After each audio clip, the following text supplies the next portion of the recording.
astro friends. This is Astrology AF, the show that talks everything astrology, above and below the totally real, not at all illusory sky. I'm Sunny, your hostess with over 30 years of chart reading experience. And I'm Boots, your hostling with almost 30 years experience questioning innocent people to tears. We're here to walk with you through the twinkling starlight into the basic, the advanced, and the obscure. Hi, I'm Sunny. And I'm Boots.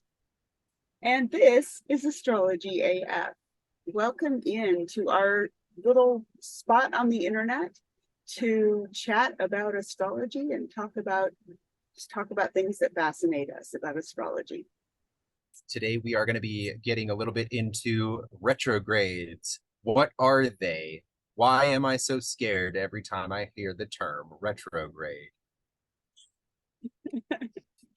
I love it. Yeah, I mean, there's a lot of fear around retrogrades, aren't there? Especially you hear Mercury retrograde, and people are like, "Oh no!" Right. It's funny. A mutual friend of ours has a shirt. I don't know if you've seen it, Boots. That was, "May your Mercury be more Freddy and less retrograde." Yeah. So, but yeah, I thought since we have a couple of really interesting retrogrades coming up, that it might be good to just talk about the nature of a retrograde planet, what it does, what it doesn't do, and how to know whether it's going to be really significant in your own life. Oh, cat points. Okay, so with the retrogrades that we have coming up, what would you consider to be the most notable one approaching? I think I know the answer, but definitely the Venus retrograde, for a few reasons. One is Venus goes retrograde about every, I think it's like year and a half. Okay. Mercury goes retrograde 3 to 4 times a year. So just out of the specialness, early astrology was created around things that were abnormal, that were unusual. It was like the sun was out, and then all of a sudden it became dark. That would have, I mean, if you think about ancient peoples, that would have really messed with your head, because the sun is supposed to be bright and shiny and hot, or at least bright. And when it's covered up, it's like, what is wrong? Something, the gods are trying to communicate with us,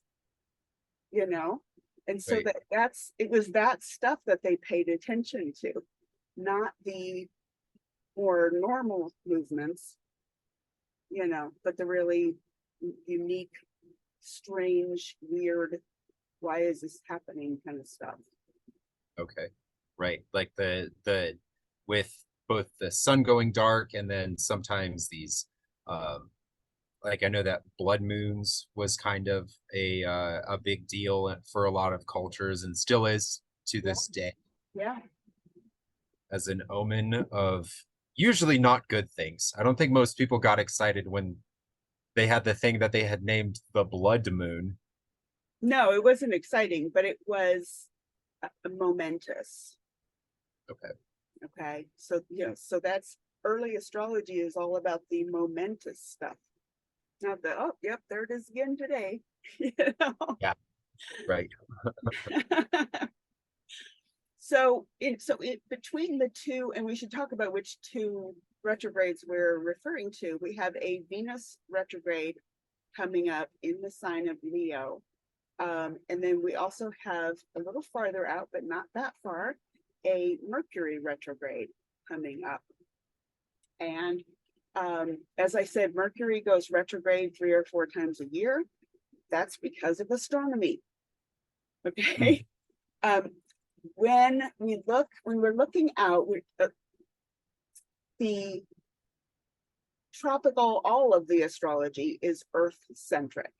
We are looking on us, we're standing on the surface of our planet and looking out and observing what's happening. Okay.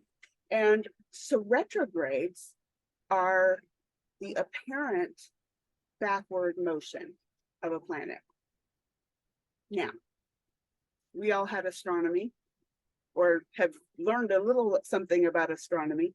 We know that from a, not on the surface of the Earth, but just floating in a space station, planets don't move backwards. Right. Right.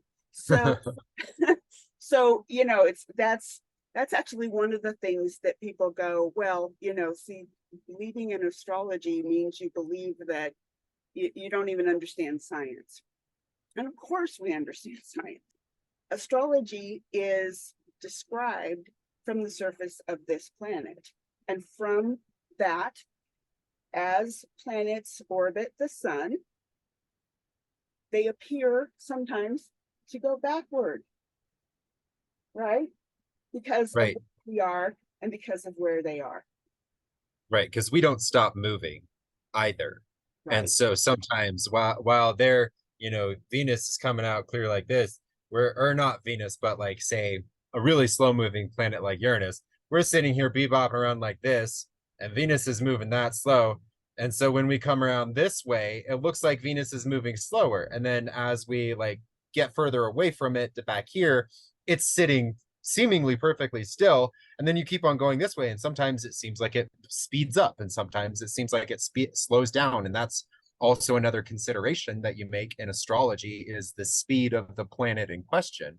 Right. And the planet has not changed speed. Its speed relative to what it looks like moving across the sky for us is what changes. Right. Right. And so over the millennia, you know, astrologers have paid attention.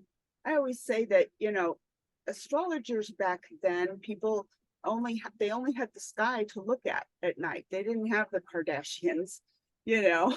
So Yeah. they would just observe the, you know, the planets, the stars, and the behavior and things, the events that went on around them. Right. And they started noticing a correlation, or a, you know, when this tends to happen, when this thing happens, I noticed that these kind of events tend to happen. Let's link Yeah. them up. Okay. Yeah. That's what astrology is based on. And so, you know, when Mercury goes retrograde, it's like people don't communicate as well. They're trying to do all of their things, and there's misunderstandings and there's miscommunications, Right. you know, and which makes sense because Mercury is about communication, right? And so when Mercury is going backward, what we have learned is that it's actually an invitation to slow down, go back over what you've already done, and revise, review, check, and make sure that it's what you want, you know, instead of rushing headlong into the next thing.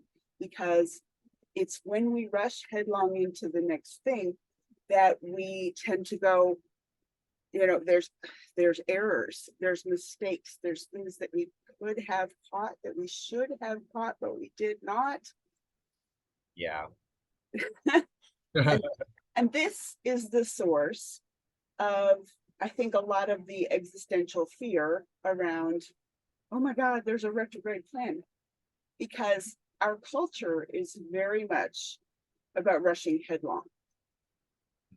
We don't like when that's not going to work out. Yeah, exactly. I mean, it's like I have, you know, negotiations, I have sales I have to make, I have, you know, whatever kinds of things, you know, that we're doing in our workaday world.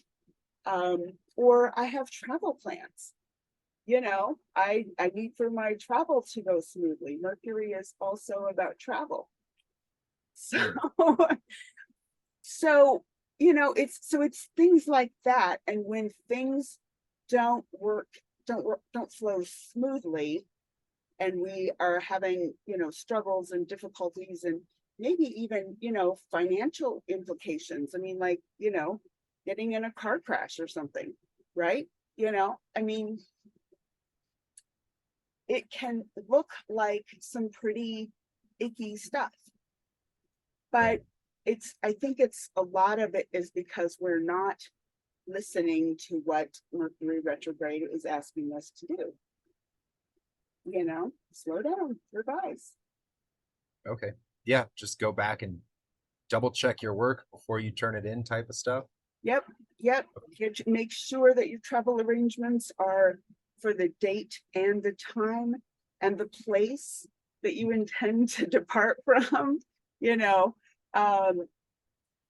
Allow extra time. Go early to the airport or wherever you're departing from. Give some latitude for things not always to go smoothly. So now Venus retrograde. So Mercury is easy. Mercury is about communication, traveling, reading, words, all of those things, right?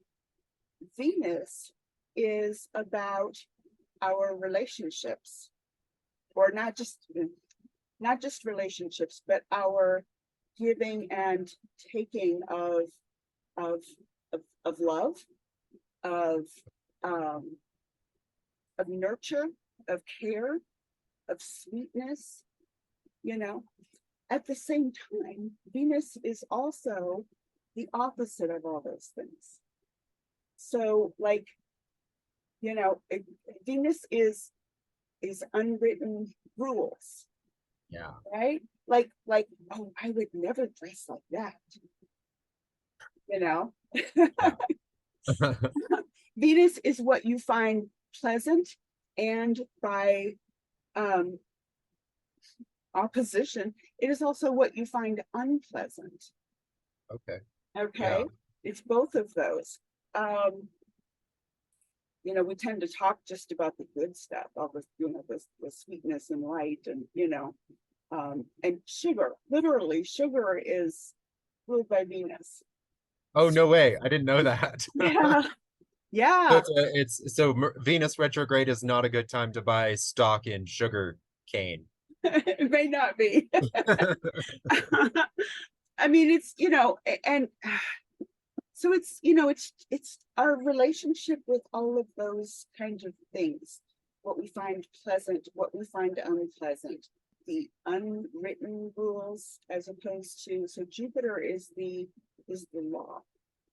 Venus is the unwritten rules. Okay. Right. When we're talking about where Venus is going to be going retrograde, Venus has a really interesting cycle.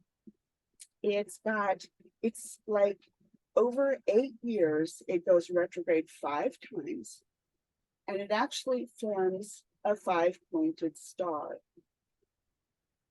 So every 5th retrograde is in the same place. So that star doesn't turn. It is always retrograding in the same signs forever and all of eternity. Not forever and all eternity, but for pretty much your whole lifespan. It does shift very slowly, but it's like 80 years before it, really moves. Okay. All right. So this is really helpful for predictive purposes, because we can look backward and talk about what happened in this, because Venus retrogrades over the same territory every 8 years. We can look back 8 years ago from now, what was happening in my life. Okay. And you don't have to, this is not true confessions, but but it gives us, and and looking at our chart, what house does Leo occupy? Okay, right. That between these two things, we should get a pretty decent sense of what a Venus retrograde is going to look like in an individual's life. Okay. So Okay. if I can ask about, so in a nutshell, just very briefly, if Venus is retrograding in Leo and that is your ascendant, that is your first house, Yes. what are a few things that might be thematic in that event for the individual? What a great question.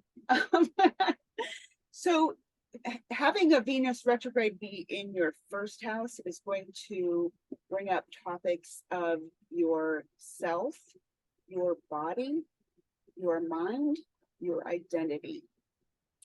In the first house, this is the most, I would say this is the most potent place for a Venus retrograde to be happening, because it is you.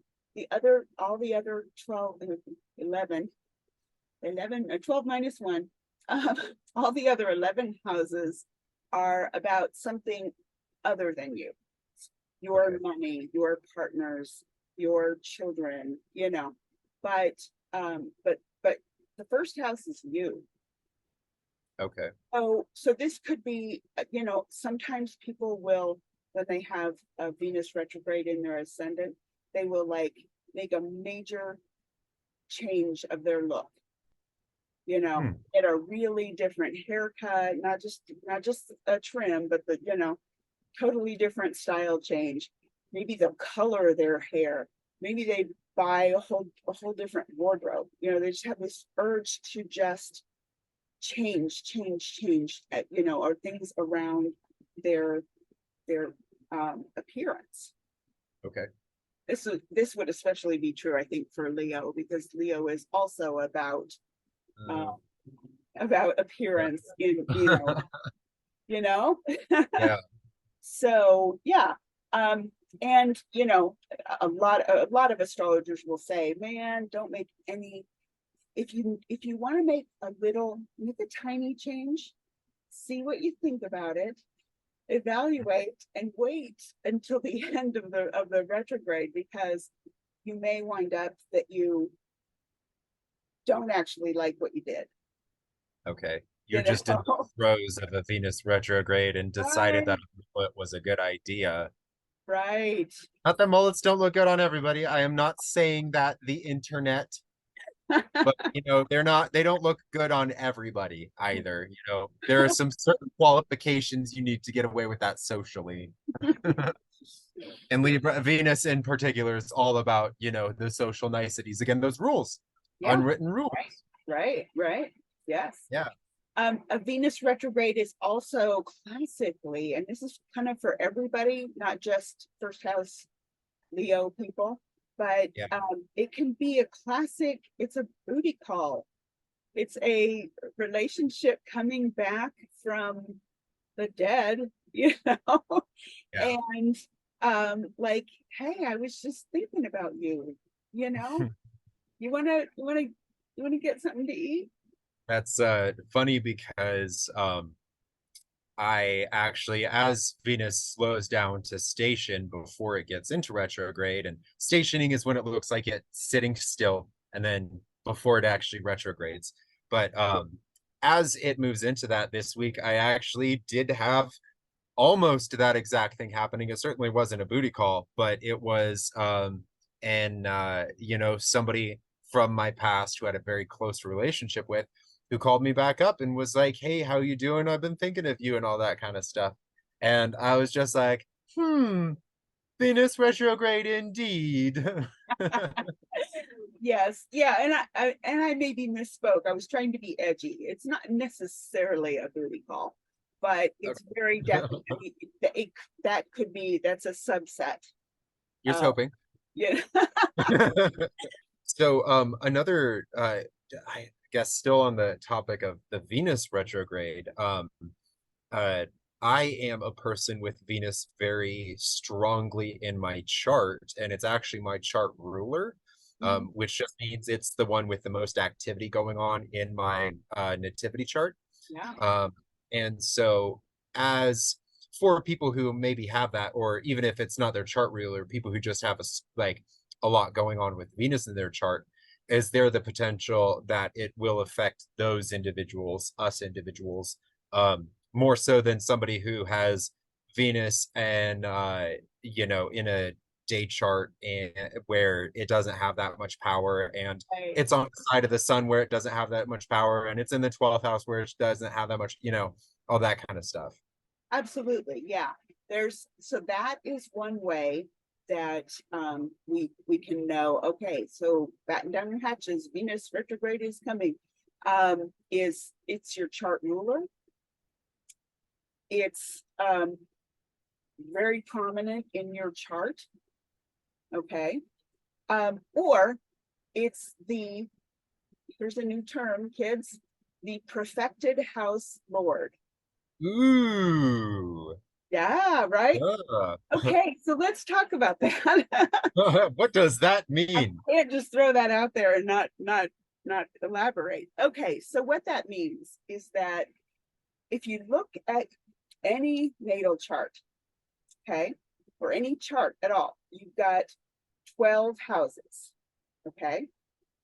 And what we do with profected, and it's PROFECTED, not perfected, profected.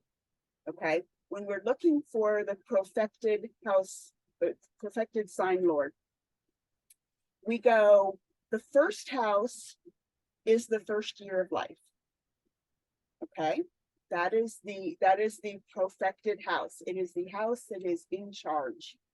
And if you think about child development, a baby, an infant from 0 to 12 months is learning all about themselves, their body, right? Right. Sense, right? Okay. Find their toes. And yes. And then from year 1 to year 2, it's the second house. Year 2 to year 3, it's the third house. And so on around. I think you can see the pattern. Yeah. Okay. There are charts and chart for you so you can see, and it just counts around. And so we add up, well, house and sign is perfected. Okay. So like for me, I'm in a first house perfection year. This started on my last birthday. And that sign is that sign is Gemini. And so for me this year, Mercury is my perfected house lord. So every time Mercury goes retrograde, it's a little more potent than it was last year when it wasn't Mercury. Does that make sense? Okay. Yeah. So is that similar to planetary joys? And how so that's not related to Mercury having its joy in the first house? No, it's not. Because my Mercury is not placed in the first house. Okay. So, but if it was, then yes, it would be. Planetary Oh, joys are about where the planets are in a chart. Yeah. Okay. And you're just saying because you have the Gemini ascendant, that's the Mercury rules Gemini. Okay, gotcha. Right. Because I have the Gemini ascendant and I'm in a first house perfection year. Mercury is the super Saiyan of the chart this year. Okay. And so everything that Mercury does is more significant okay than the rest of the time. So for determining that for anybody, if you're in a first house profection year, and like for instance, I'm in a fourth house profection year right now. I have Capricorn in my fourth house. So Saturn is the time lord for me this year. Yep, exactly. Yeah, I actually get 3 years in a row of big Saturn stuff because I have Capricorn in the 4th house, Mhm. Aquarius in the 5th house, Mhm. and then my 6th house is Pisces in order, of course, but that's also where my Saturn is. And I'm having a Saturn return that year. So I get Saturn profection, Saturn Time Lord from profection, Saturn Time Lord from profection, and then a Saturn return. So what you're gonna come out with, I think, one of two things. One is, oh, thank God I survived that. That was the most horrible. I hated that so much. Or I really get what Saturn has a lesson for me, and I really get it.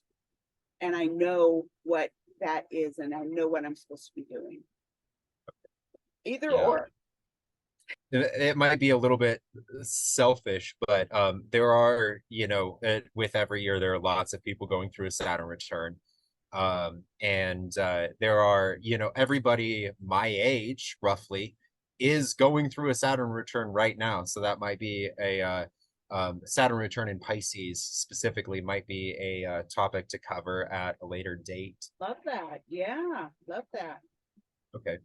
All right, so we have kind of covered Mercury and Venus retrogrades and sort of given an idea of what a retrograde is and how that can be applied Mad Lib style to any planet. So you have revisiting, redoing, slowing down Mercurial topics or Venusian topics or Martian topics when Mars retrogrades happen. And then for those outer planets, you've mentioned a little bit how you don't, if you're reading a natal chart, you don't talk so much about somebody having the outer planets like a Neptune retrograde, because Neptune stays retrograde for so long that for whatever effects it has on you, it's affecting the entire society in that way and not just Right. you. Exactly. Yeah, yeah. A never-ending rabbit hole, that little circle on the computer on the piece of paper. Yeah. All right, well, I think that we have covered just about everything and gotten to our time that we wanted to for the day. Thanks so much for being here with us today. To keep getting more astrology with Sunny and Boots, like and subscribe. To talk with Sunny in an astrological consultation, visit sunnysastrology.com to schedule an appointment. To reach Sunny and Boots about the show, email us at contact@astrologyafpodcast.com. Links in the description.